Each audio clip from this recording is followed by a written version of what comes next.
Welcome once again to this week's edition of An Irritable Person's Weekly Mailbag, during which I will read to you everything you could have read for yourself Monday through Friday on my Substack, Ask an Irritable Person. Monday. Dear Irritable Person, I'm a middle-aged man, divorced, and thinking of making a career change. Actually, I've been thinking of making a career change since 3 years before my divorce, and I've been divorced for 5 years. I'm a bit stuck. But that's not what I wanted your advice about. I have this friend who I talk with about this whole career change decision. He doesn't tell me what to do or give me advice. I have other friends who do that. I don't mind, I just ignore them. No, what this friend does is worse. He asks me questions like, why do you want to make a change? And what would you miss about your job if you left it? And when you think about one path and then the other, which gives you more joy?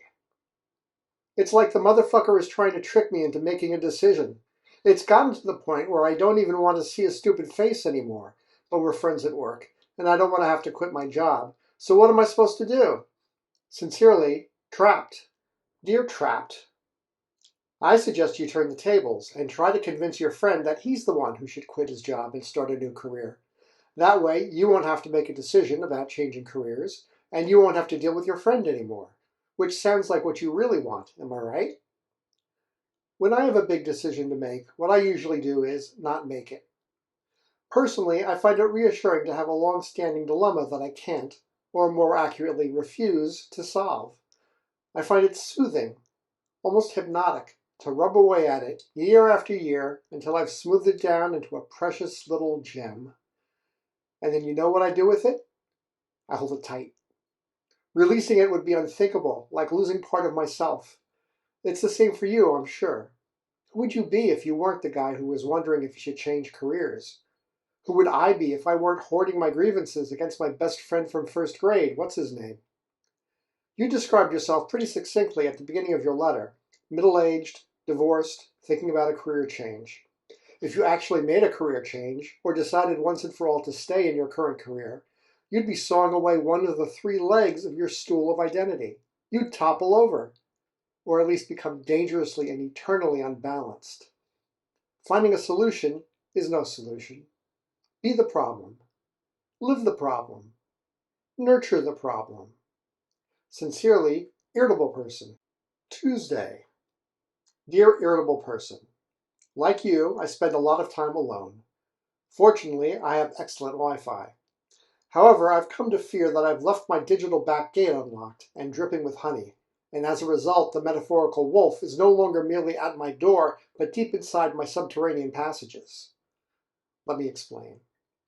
I know that when I consume internet content, the algorithm will send back more content similar to what I just searched for. For instance, if I order t-shirts online, I know I'll get more online ads imploring me to buy more t-shirts. It's an invasion of privacy, and it's creepy. The algorithm knows what I'm thinking. But I accepted it as the price of admission to the internet.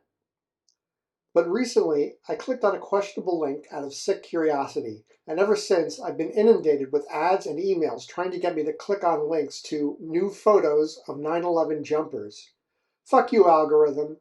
I gave in to my inner sicko once, but that doesn't make me a 9/11 fetishist, does it? How can I get the algorithm to stop sending this shit to me? Or is the algorithm God, and this is my punishment? Sincerely, Feeling Dirty. Dear Dirty, the algorithm might as well be God, and yes, this is your punishment. I hate it when people answer their own questions. It makes me feel less smart. The algorithm is like a haunted house. It sees everything. It knows what scares you. It knows what turns you on. It knows your worst fantasies and sickest thoughts. And it exists to hoover all of them up and then amplify them and blast them back to dig up the worst possible you. There is only one remedy. Don't click on the negative shit. It's sweetness and light from here on out. Happy thoughts, everyone. Not just online, offline too, because those two realms, forgive the expression, bleed into each other. This is referred to in recovery circles, or at least so I've been told, as acting as if. Act as if you have love in your heart and only want to hear the best about everyone. Do not give in to your base instincts. Henceforth, you are allowed to bookmark only 2 sites, Eine Garden and Bluey.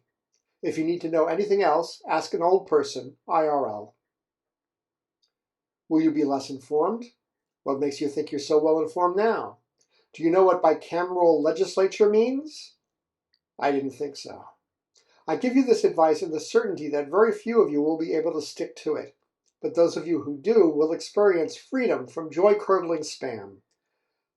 So as usual, it's up to you, you miserable, self-lacerating bastards. Sincerely, Irritable Person. Wednesday. Dear Irritable Person, I am an ICE officer, and for that reason I have to be careful not to identify myself in public, as it would lead people to discover that I am also a proud white supremacist.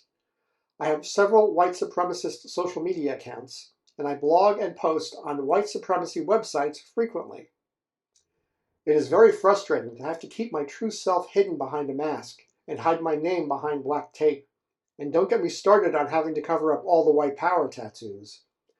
You don't know what discomfort is until you've had to wear long sleeves in summer underneath dozens of pounds of body armor.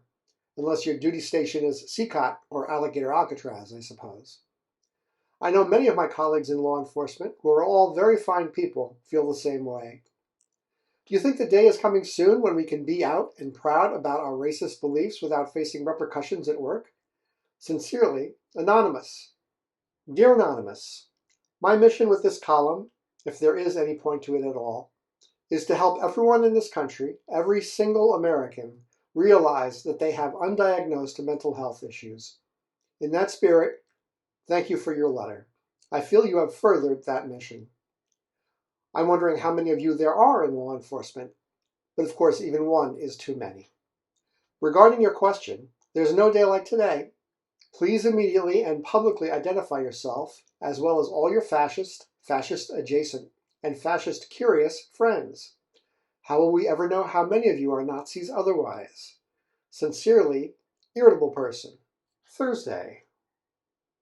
Dear Irritable Person, on January 19th of this year, I was a mid-level lawyer in the Justice Department, working on patents and shit like that.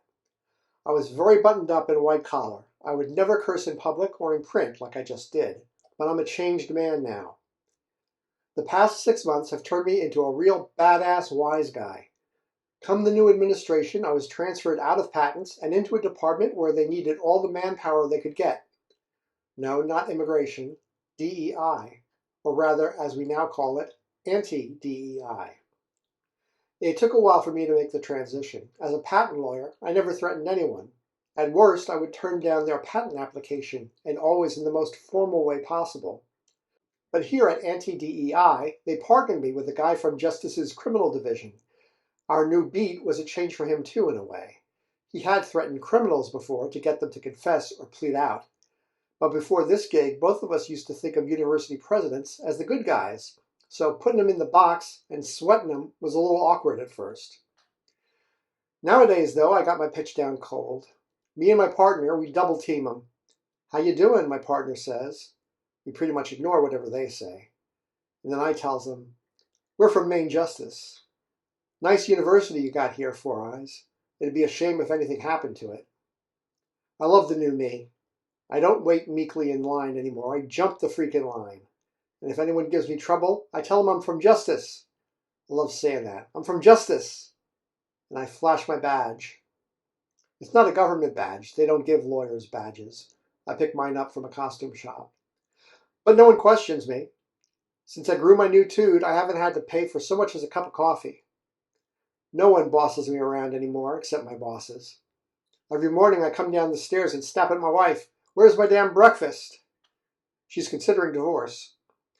I'm considering fixing myself up with a Gumar, but I'm not sure how to spell it. I'm Episcopalian. I forget now why I was thinking I should write you. I'm pretty fucking awesome. What do I need advice from you for? Just forget about it. Sincerely, the man. Dear man, you don't know it yet, but you've already peaked. Have you ever watched Goodfellas all the way through to the end? How about chess? You ever played chess? With a sociopath? President Soprano's favorite move is to sacrifice pawns, so I'd start keeping contemporaneous notes if I were you. You'll need them when you're seeking a plea deal with the next iteration of the Justice Department. I hope. Sincerely, Irritable Person. Friday. Dear Irritable Person, I come from a long line of ordinary white people. My father, and his father before him, and all their ancestors back to, well, the cavemen, I guess, have all been unremarkable people, unblemished by either talent or intelligence. And yet they have also been very successful, building a good life for themselves and their families, a bounty inspired by an unfounded sense of their own superiority and created for them by the labor of others. Thanks, foreigners! Sadly, that fine tradition seems to have ended with my generation. I had some hope that things might change for the better once my guy was sworn in, but I've seen absolutely no uptick in my personal fortunes. All I see is the price of everything going up and looking to go up more, and I am still overworked and underpaid. What is wrong with this country? Is something broken so badly that no billionaire authoritarian, no matter how well-intentioned, can fix it for mediocre white men like me? Sincerely, Downtrodden. Dear Downtrodden, yep, you've been snookered. The price of everything was going to come down on day one, right? Haha. The tariffs just got locked in today, so prices are going to go up even higher, and your job opportunities are going to shrink as businesses contract and pass their higher costs on to you. What you need is a jobs program and some new skills that will help you get a good job with a decent wage in the modern economy. I don't see that on your horizon, but have fun with the culture wars and watching ICE agents play pin the tail on the gardener at Home Depot parking lots. As far as what you or anyone can do about it, why don't you try more of the same thing we've been doing since 2016? Vote the bums out and replace them with the next set of bums. Then wait 4 years and vote those bums out and replace them with the first set of bums. Rinse and repeat until we finally elect Bernie president at the ripe young age of 98. Sincerely, Irritable Person. And that's it for this week's mailbag. Look for Irritable Person's weekly catch-up audio mailbag every Sunday. And follow the daily column, Ask an Irritable Person, every Monday through Friday on Substack. Or subscribe, it's free and virtually certain to remain so for the foreseeable future.